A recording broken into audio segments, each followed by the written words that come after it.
शिवछत्रपतींनी त्यांच्या दुर्गम रायगडावर मुख्य रस्ता सोडून चढून जाणाऱ्याला फार मोठे बक्षीस देण्याची घोषणा केली। ही पैज जिंकली एका महार व्यक्तीने। महाराजांनी त्या महाराला काय दिले? बक्षीस दिले की त्याचे हातपाय तोडून टाकले। शिवछत्रपतींच्या रायगडाबाबत एका समकालीन व्यक्तीने लिहिलेली ती मूळ हकीकत नेमकी काय आहे? तिचा वापर जातीय द्वेष वाढवण्यासाठी केला जातो आहे का? एका अगदी विलक्षण पण दुर्लक्षित हकीकतीचा उलगडा, अर्थात नेहमीप्रमाणेच पुराव्यानिशी। नमस्कार इतिहास मित्रांनो, काही दिवसांपूर्वी फेसबुकवर एका व्यक्तीने केलेली एक पोस्ट माझ्या निदर्शनास आली। त्या पोस्टमध्ये त्याने एका पुस्तकाच्या एका पानाचा फक्त फोटो टाकला होता। त्या पुस्तकाचे नाव, लेखकाचे नाव, पान नंबर वगैरे काहीच माहिती यामध्ये नव्हती। मी त्या पोस्टचा स्क्रीनशॉट घेऊन ठेवला। यामध्ये महाराज, रायगड आणि पैज जिंकणारा महार याबद्दल काय लिहिले आहे ते मी इथे आधी त्या स्क्रीनशॉटसह सांगतो।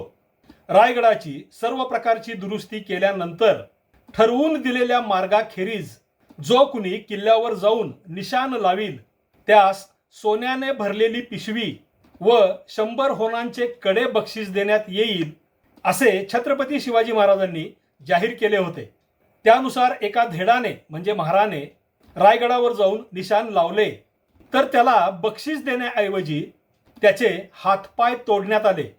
आता छत्रपती शिवाजी महाराजांनी बक्षीस देण्याऐवजी त्या महाराचे हातपाय तोडले हे वाचून तुम्हाला फार मोठा धक्का बसला असेल। हा प्रकार नक्की आहे तरी काय? हा मनाला बेचैन करणारा प्रश्न सुद्धा तुम्हाला पडणे साहजिक आहे। मी जेव्हा ते वर्णन पहिल्यांदा वाचले तेव्हा मला धक्का तर बसलाच, पण त्यासोबतच अत्यंत चीड सुद्धा आली। धक्का बसण्याचे कारण ती मूळ हकीकत मला माहिती होती आणि चीड येण्याचे कारण त्या पोस्टमुळे मूळ इतिहासाला चूड लावणारा विषारी जातीयवाद। हा मुद्दा मी शेवटी सांगेनच, पण आधी ती मूळ अस्सल हकीकत तुम्हाला पुराव्यांसह सांगतो।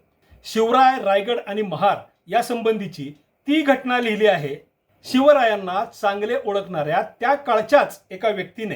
ही व्यक्ती म्हणजे मोहम्मद हाशिम खाफी खान। हा औरंगजेबाच्या पदरी नोकरीला होता। त्याला शिवरायांचे स्वराज्य स्थापनेचे कार्य माहिती होते। त्याने लिहिलेल्या मुंतखब उल लुबाब या नावाच्या ग्रंथात शिवरायांचे अनेक मोठे पराक्रम वर्णन केलेले आहेत। हा खाफी खान बराच काळ महाराष्ट्रात राहिला होता। छत्रपती संभाजी महाराजांच्या मृत्यूनंतर तो लष्करी अधिकारी म्हणून सुद्धा काही काळ रायगडाच्या पायथ्याच्या पाचाड गावी राहिला होता। या खाफी खानाने 1669 साली घडलेल्या अनेक घटनांची माहिती दिलेली आहे आणि त्यातच त्याने शिवरायांनी रायगडाबाबत लावलेल्या एका पैजेची, एका उघड आव्हानाची हकीकत मुंतखब उल लुबाब मध्ये दिलेली आहे। ती हकीकत आपल्यापर्यंत कशी पोहोचली ते मी इथे थोडक्यात सांगतो। खाफी खानाच्या त्या ग्रंथाचे मूळ फारसी भाषेतील हस्तलिखित कलकत्त्याच्या एशियाटिक सोसायटी ऑफ बेंगॉलने 2 भागात फारसी भाषेतच छापून पुस्तक रूपाने प्रकाशित केले। याचा पहिला खंड 1869 साली तर दुसरा खंड 1874 साली छापला गेला आणि यानंतर लगेचच इसवी सन 1877 साली इलियट आणि डॉसन या इतिहास संशोधक असलेल्या लेखक जोडीने मूळ फारसीमधील सर्व महत्त्वाचा मजकूर इंग्रजीत भाषांतर करून तो history of India as told by its own historians या पुस्तक मालिकेच्या 7व्या खंडात छापून प्रसिद्ध केला। खाफी खानाच्या मूळच्या फारसी ग्रंथाचे हे सर्वात पहिले भाषांतर असून ते इंग्रजी भाषेत आहे। यातच महाराजांच्या रायगड चढून जाण्याच्या पैजेची खाफी खानाने लिहिलेली हकीकत दिलेली आहे। त्या हकीकतीच्या मूळ इंग्लिश भाषांतरासह त्याचा मराठी अर्थ आता आपण पाहूयात। यामध्ये ती घटना अशी वर्णन केलेली आहे। जेव्हा रायगडाचे दरवाजे आणि बुरुज आणि भिंती म्हणजे तटबंदी बांधून झाले आणि सुरक्षित झाले तेव्हा शिवरायांनी आपले ठाणे राजगडावरून रायगडावर हलविले आणि रायगडाला आपले कायमचे निवासस्थान केले। तोफा बसविल्यावर आणि ते ठिकाण म्हणजे रायगड सुरक्षित केल्यानंतर शिवरायांनी गडावर जाण्यासाठी फक्त एकच रस्ता ठेवून बाकी सर्व रस्ते बंद करून टाकले। त्यानंतर एके दिवशी शिवरायांनी लोकांची सभा बोलावली आणि सोन्याने भरलेली एक पिशवी आणि 100 सुवर्ण नाणी किंमतीचे एक सोन्याचे कडे सर्वांसमोर ठेवून जाहीर घोषणा केली की जो कुणी शिडी किंवा दोर न वापरता गडावर जाण्याचा एकमेव रस्ता वगळून गडावर चढून जाऊन निशाण लावील त्याला हे बक्षीस देण्यात येईल. तेव्हा एक धेड पुढे आला आणि म्हणाला की महाराजांच्या परवानगीने मी किल्ला चढून वर जाईन, निशाण लावीन आणि परत येईन.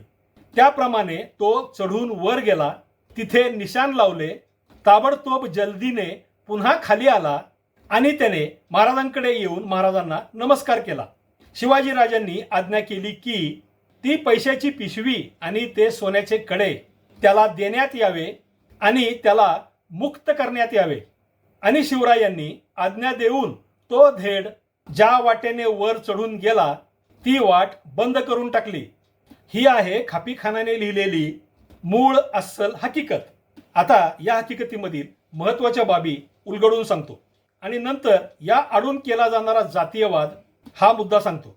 त्या मूळ हकीकतीमधील धेड या शब्दाचा अर्थ महार असा आहे. दख्खन आणि दक्षिण मराठा प्रांतात धेड हा शब्द महारांसाठी वापरला जातो आणि मराठी शब्दकोशात सुद्धा दक्षिणेत बहुधा महारांना धेड ही संज्ञा लावत असत आणि धेडगा नाचविणे हा महारांच्या लग्नातील एक विधी असतो अशी माहिती दिलेली आहे. थोडक्यात हकीकतीमधील धेड म्हणजे एक महार व्यक्ती. महाराजांनी त्या महाराला पैज जिंकण्यासाठी रायगडावर चढण्याची परवानगी दिली. याचा अर्थ इतर सर्व उच्च मानल्या जाणाऱ्या माणसांप्रमाणेच महार व्यक्तीला सुद्धा महाराज समान संधी देत होते हे ती हकीकत आपल्याला सांगते. खरे तर यात फार विशेष असे काहीच नाही. मी विशेष नाही असे म्हणतो आहे यामागे एक कारण आहे. एका महारवीराने वैराटगड जिंकून स्वराज्यात घेतल्याची खुद्द शिवपुत्र छत्रपती राजाराम महाराजांच्या कारकिर्दीतील घटना आणि राजाराम महाराजांनी त्या महारवीराला दिलेले बक्षीस हा खरा घडलेला इतिहास आपल्या या चॅनेलवरील एका भागात मी यापूर्वीच सांगितला आहे.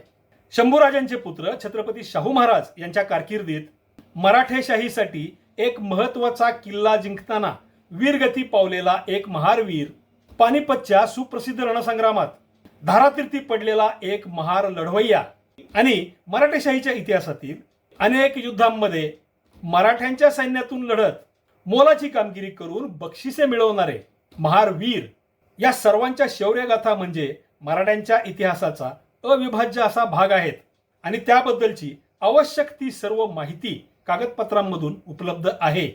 इथे हे सर्व सांगायचा उद्देश इतकाच आहे की अशा महारवीरांचा इतिहास आपल्याला हेच सांगतो की मराठ्यांच्या सैन्यामध्ये इतर सर्व जातींबरोबरच महारवीर सुद्धा सर्वांच्या खांद्याला खांदा लावून शिवस्वराज्यासाठी लढलेले आहेत. आणि याची सुरुवात शिवछत्रपतींनी महार लोकांना गडाच्या संरक्षणाचे पहारे, मेटा, चौक्या इत्यादी ठिकाणी नेमून केली होती. त्यामुळे जातीपेक्षा पराक्रमाला, इमानदारीला, स्वराज्यनिष्ठेला जास्त महत्त्व देणाऱ्या महाराजांनी एका महार व्यक्तीला रायगड चढून पैज जिंकण्याची संधी दिली. या बाबीमुळे फार नवल वाटून घेण्याची गरज नाही. पण मूळ हकीकतीमध्ये त्या महाराने महाराजांकडे मागितलेल्या परवानगीचा उल्लेख खापीखानाने आवर्जून केल्याने मला हे सर्व इतके उलगडून सांगावे लागले आहे. आता दुसरा मुद्दा. ती मूळ हकीकत आपल्याला सांगते की महाराजांनी त्या महाराला ठरलेले बक्षीस देऊन त्याला मुक्त केले.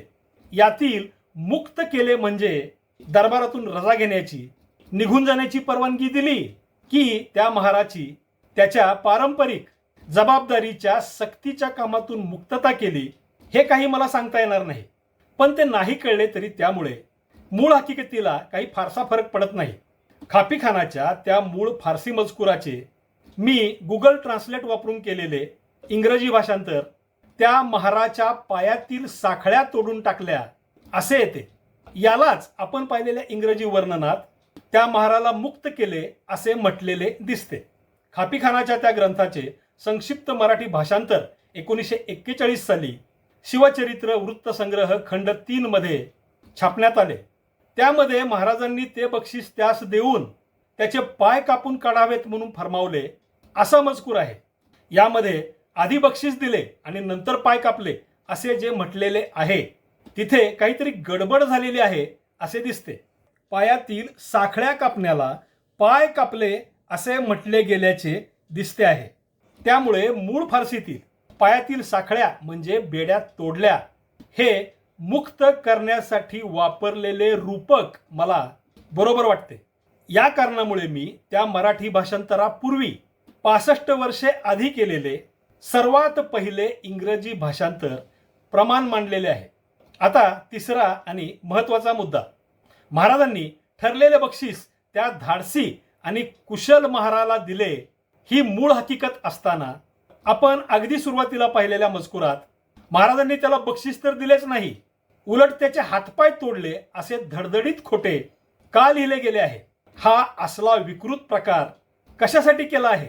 त्या पुस्तकात छापलेली महाराजांबद्दल अशा प्रकारे ओकलेली गरळ वाचून भाषणे ठोकणारे, सोशल मीडियावर पोस्ट करणारे आणि यूट्यूबवर बोलणारे, त्यामध्ये स्वतःच्या पदरची भर घालत महाराजांनी महार जातीच्या व्यक्तींवर कसा भयंकर अन्याय केला हे आणखी रंगवून भडक करून सांगणार हे लक्षात येत नाही का. महार समाजाच्या मनात थेट खुद्द शिवाजी महाराजांच्या बद्दल आत्यंतिक द्वेष पसरविण्याचे हे षडयंत्र कशासाठी.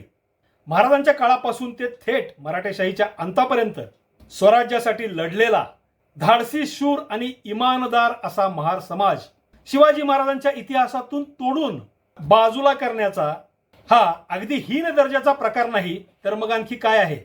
पुस्तकात नुसता छापलेला मजकूर, मग तो कितीही मोठ्या व्यक्तीने लिहिलेला असला तरी त्यावर कुठलेही पुरावे दिलेले नसताना सुद्धा डोळे झाकून विश्वास ठेवणे आपण बंद केले पाहिजे असे मला तरी वाटते. ज्या कुणाच्या धडावर स्वतःचे डोके आणि त्या डोक्यात स्वतंत्र विचार करण्याची बुद्धी असलेला मेंदू आहे अशा प्रत्येकाने यावर जरूर विचार करावा. छत्रपती शिवाजी महाराजांनी रायगड चढून जाण्याची पैज जिंकणाऱ्या त्या महार व्यक्तीला ठरलेले बक्षीस देऊन त्याला मुक्त केले होते. ही कौशल्यपूर्ण धाडसाचे जातपात न पाहता कौतुक करणारे शिवाजी महाराज प्रकट करणारी मूळ खरी समकालीन हकीकत आणि त्याचबरोबर या हकीकतीचा शेवट आपल्या मनाला वाटेल तसा बिनदिक्कतपणे बदलून टाकून धडधडीत खोटेपणा करणारे सध्याचे जातीय लिखाण, या दोन्ही बाबी मी तुमच्या समोर मांडल्या आहेत. मित्रांनो, या दोन्ही बाबींबद्दल तुम्हाला काय वाटते ते कमेंटमध्ये जरूर सांगा. जय शिवराय, जय महाराष्ट्र धर्म.